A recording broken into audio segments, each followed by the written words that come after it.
జగన్ గారికి ఈ entire survey చేసిన తర్వాత ఒక సలహా ఇవ్వాలి అంటే ఏమి ఇస్తారు? కూటమికి బాబు గారికి ఒక సలహా ఇవ్వాలంటే ఒక సెఫాలజిస్ట్ గా ఆరా మస్తాన్ చూసిన రియాలిటీస్ ఉద్దేశించి ఏం చెప్పగలుగుతారు?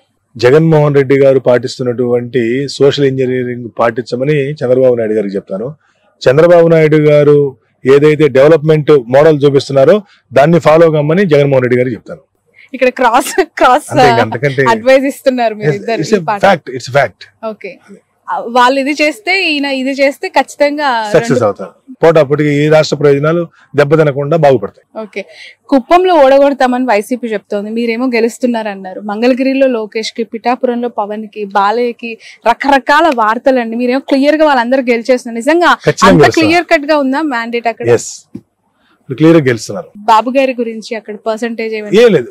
బాబు గారు కంఫర్టబుల్ 40,000+ మెజార్టీతో వారు గెలవబోతున్నారు. అక్కడ పవన్ కళ్యాణ్ గారు వారు కూడా 40,000కు పైబడిన మెజార్టీ, లోకేష్ గారు 20,000కు పైబడిన మెజార్టీతో గెలవబోతున్నారు.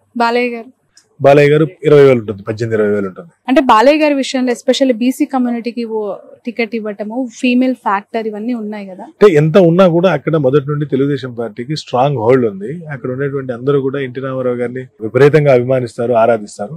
సో కాబట్టి వాళ్ళు ఖచ్చితంగా అక్కడ తెలుగుదేశం పార్టీకి పెంచుకోండి. ఇప్పటి వరకు 83 నుండి ఓడిపోయినటువంటి సీటు హిందూపూర్. అవును, రైట్. ఇక్కడ వంగ గీత గారు చాలా టఫ్ ఫైట్ ఇచ్చారు, డిప్యూటీ సీఎం చేస్తానన్నారు.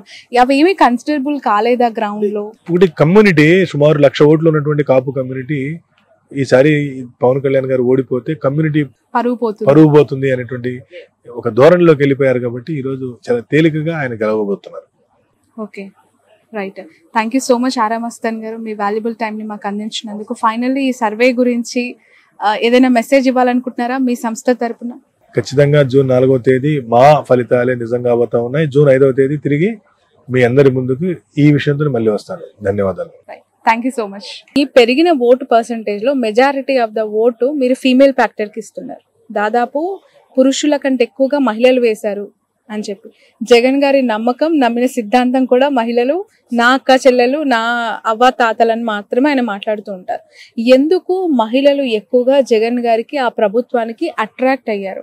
వాట్ ఆర్ దోస్ క్వాలిటీస్ అండి? అంటే చాలా ఏదో పరుగు పందెం పెడితే పరిగెత్తుతారు కదా ఓటేయడానికి. కొన్ని నియోజకవర్గాల్లో టైం అయిపోతుందేమో అని చెప్పి అలా చాలా ఫాస్ట్ గా నడుచుకుంటూ వెళ్ళిన ముసలోళ్ళని, లేదంటే మధ్యతరగతి వయసు వాళ్ళని చూసాం విజువల్స్ లో. సో అది ఏం ఫ్యాక్టర్స్ అంటారు? శ్రావణి గారు, మహిళలకి ఒకటి ప్రధానంగా అవసరమైంది ఆత్మగౌరవం, 2 ఆర్థికంగా చేయూతనిచ్చేటువంటి ఆత్మగౌరవం. ఎక్కడ పెరిగిందంటే వాళ్ళు గ్రామంలో లేదా వాళ్ళ వార్డులో ఏ పని కోసం కూడా ఎవరి దగ్గరికి వెళ్లాల్సిన పని లేదు. వాళ్ళకి ఏదైనా పని ఉందని వాలంటీర్కి ఫోన్ చేస్తే వాలంటీరే వచ్చి వాళ్ళకి కావాల్సిన సర్టిఫికెటో, వాళ్ళకి కావాల్సినటువంటి పెన్షనో, వాళ్ళకి కావాల్సినటువంటి ఇల్లు, స్థలమో అన్ని ఈ వాలంటీర్ రాసి పోవాల్సిన పరిస్థితి. అంటే వాళ్ళు ఒక పని కోరి ఎవరి దగ్గరికి వెళ్ళి చేతులు కట్టుకుని నిలబడాల్సినటువంటి అవసరం లేదు. It's number 1. నంబర్ 2, ఆర్థిక స్వావలంబన. 2 నెలలకో 3 నెలలకో అకౌంట్లో 10,000, 15,000. రూరల్ ఏరియాలో 10-15 వేలు అనేది చిన్న విషయం కాదు. 200 రూపాయల నుండి 300 రూపాయలు మాత్రమే ఒక మహిళ కూలి ఉంటుంది. 20 రోజుల నుండి 25 రోజులు మాత్రమే పని దొరుకుతుంది. 25 రోజులు పనికి వెళ్తే 7,500 రూపాయలు వస్తుంది.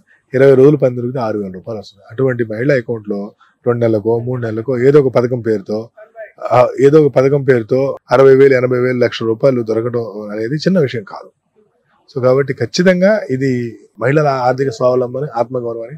అందుకని మహిళలు ఎక్కువగా జగన్మోహన్ రెడ్డి గారిని ఆదరించారు. సుమారు 55-56% మంది మహిళలు ఈరోజు ఓటింగ్ చేశారు. Okay, right. Urban and rural పూర్తిగా కన్సాలిడేట్ అయిపోయారంటారా? మొత్తం టీడీపీకి వాళ్ళేసారు, రూరల్ అంతా వైసీపీకి.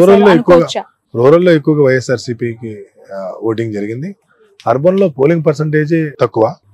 ఆ తక్కువ కారణంగా సహజంగా అర్బన్ ఏరియాలన్నీ కూడా నేను ఇందాక చెప్పాను, శ్రీకాకుళం, విజయనగరం, విశాఖ, రాజమండ్రి, ఏలూరు ఇవన్నీ కూడా కొంత టీడీపీకి అనుకూలంగా ఉన్నాయనేటువంటి సంగతి చెప్పాను. సహజంగా అర్బన్ ఏరియాలో వాళ్ళకి అనుకూలంగా ఉన్నాయి.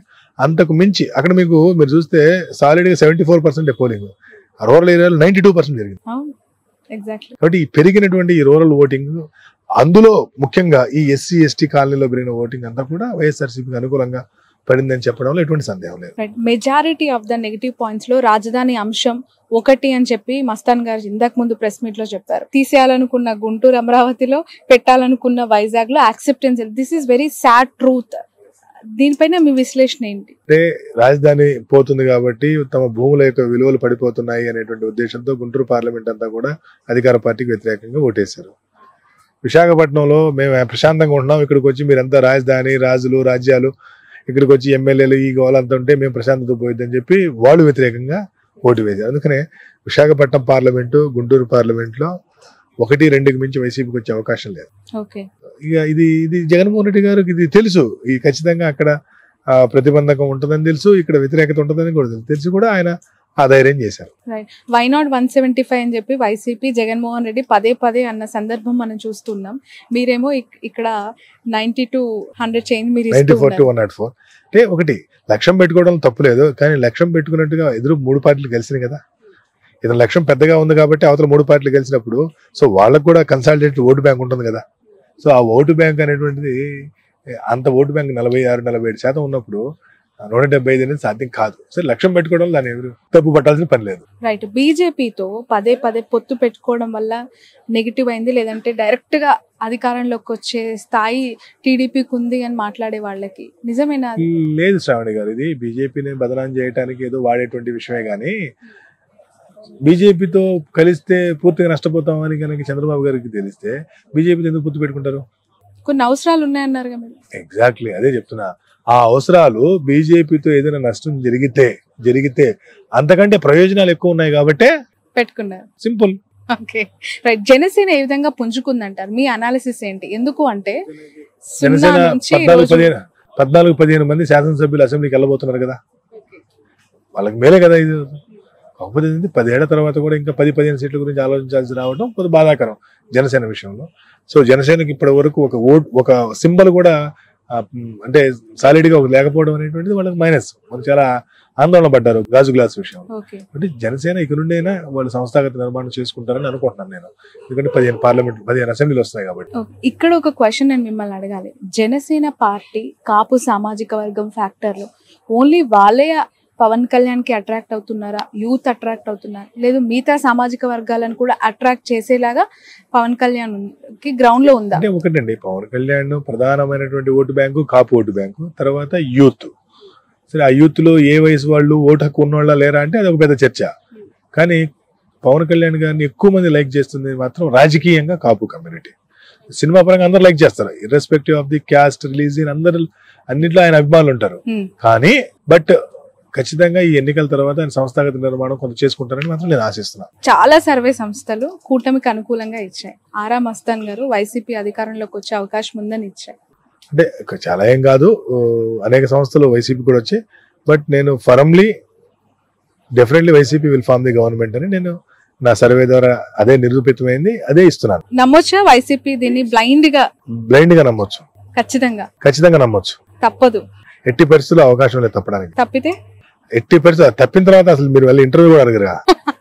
అడుగుతాను, ఎలా తప్పింది అని అడగొచ్చేమో, మీ లెక్కలు ఎలా తప్పాయని అడగొచ్చేమో. ఇప్పటికి తప్పదు. ఈసారి మళ్ళీ మీ సర్వే మరొకసారి నిజమైంది అని చెప్పి ఇంకొక ఇంటర్వ్యూలో తప్పనిసరి కలుద్దాం. అప్పుడు అనేక విషయాల పట్ల డిస్కస్ చేద్దాం. బిఫోర్ క్లోజింగ్ ఎందుకు బీఆర్ఎస్ మీద అంత కక్షపూరితమైన 0% పడేశారు? కక్ష కాదు అది, వాళ్ళకి వస్తున్నటువంటి ఓట్లు కూడా 0. అనేక నియోజకవర్గాల్లో వాళ్ళకి డిపాజిట్ రావట్లా, అనేక నియోజకవర్గాల్లో వాళ్ళు అనేక కాదు ఎక్కువ నియోజకవర్గాల్లో 3వ స్థానం. కాంగ్రెస్ బీజేపీ పరిస్థితి తెలంగాణలో ఏ విధంగా మీరు అనలైజ్ చేస్తారు? బీజేపీకి ఎక్కువ సీట్లు వచ్చే అవకాశం ఉంది కదా. ఓకే, అంటే అక్కడ కాంగ్రెస్ అధికారంలో ఉంది రాష్ట్రంలో. మీరు గతంలో కాంగ్రెస్ పార్టీకి భారతదేశంలో ఎక్కువ సీట్లు వస్తున్నటువంటి రాష్ట్రాల్లో తెలంగాణ ఒకటి, ఎంపీ. కాబట్టి ఖచ్చితంగా తెలంగాణ నాయకత్వాన్ని అభినందించాల్సిందే. కర్ణాటకలో కూడా ఈ రోజు అంత గొప్ప పరిస్థితి లేదు. కాబట్టి ఖచ్చితంగా కాంగ్రెస్ పార్టీ పెర్ఫార్మెన్స్ చాలా గుడ్ పెర్ఫార్మెన్స్.